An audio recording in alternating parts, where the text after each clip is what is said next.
Hi, welcome to the video on IP reachability testing. In this video, we're going to take a look at using the OS and sub-process Python modules to help us determine IP reachability to hosts. You don't need me to tell you that ping is really the network engineer's best friend. We've all had instances where somebody would swing by our cubicle or call our desk phone and say something is down, right? Google is down, Yahoo is down. And oftentimes we'll ask them, can you ping that host? Or something on the network, can you ping your default gateway? Can you ping your neighbor's IP? So ping is really one way for us to determine IP reachability. So how do we use ping in conjunction with our Python code? So two of the ways that we could use it is, first of all, is use the OS module. And the OS module allows you to use the functionalities from your underlying operating system. So for example, if you use OS get CWD, so that is to get your current working directory, or you can use the OS module to change your directory and your path. And in this case, we're going to use the OS module to do a quickly launch ping process and ping particular host. You could also use the sub-process module. And essentially, the sub-process module is spawns off a new process and connects to this child process input-output error. And if you're familiar with pexpect, it's very, very similar. In fact, I believe that the pexpect Python module for network engineers to spawn out child process and connect to is actually based on sub-process module, or a large chunk of it. So let's take a look at the demonstration for using the OS and sub-process module along with ping.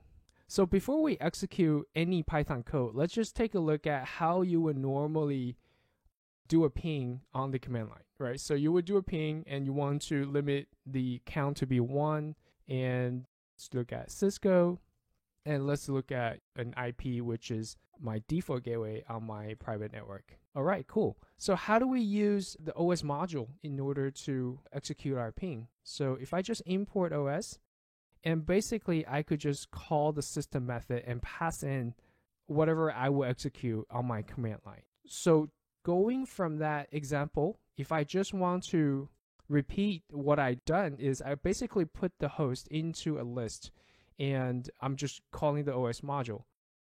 And there you go. That's quick and easy. And it's my type of module. It's just that, it's so easy, so straightforward, and yet it provides helpful functions. So next, let's look at the sub-process. So I guess the biggest advantage for sub-process is that you could spawn off the child process and also attach to the child process in order to capture the output and the standard error. So if for some reason that you want to act upon the results, the sub-process is really the way to go. So if I just import sub-process, and I will go ahead and use the sub-process command, and also to print out the p dot. So if I print out p right now, it would just say it's a sub-process object. So what you need to do is print out the sub-process p communicate, and now you have the results. So taken from that example, and if I just do ping that sub-process, it's the same thing, and I'm just actually just adding a few more lines in order to break up, since it's more verbose, just to break up the results a little bit. So let's do ping sub-process, and there you go. It's basically the same thing, except that you're actually capturing the result back, and that you could act upon it potentially if you wanted to. So as you could see, sub-process, slightly more steps, but it's just as simple and as useful as the OS module. So in summary, in this short video, we saw how we could use the OS and sub-process module to utilize the ping functionality to determine IP reachability of the potential host that we want to test IP reachability from and to.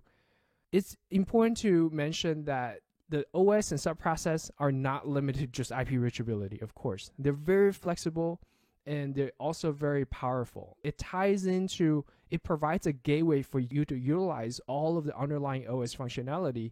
And if you're using a Unix or a Linux system, then basically provide this world of different modules that does one thing well and capture the output and process it from there on. So in the next video, let's look at OS fingerprinting.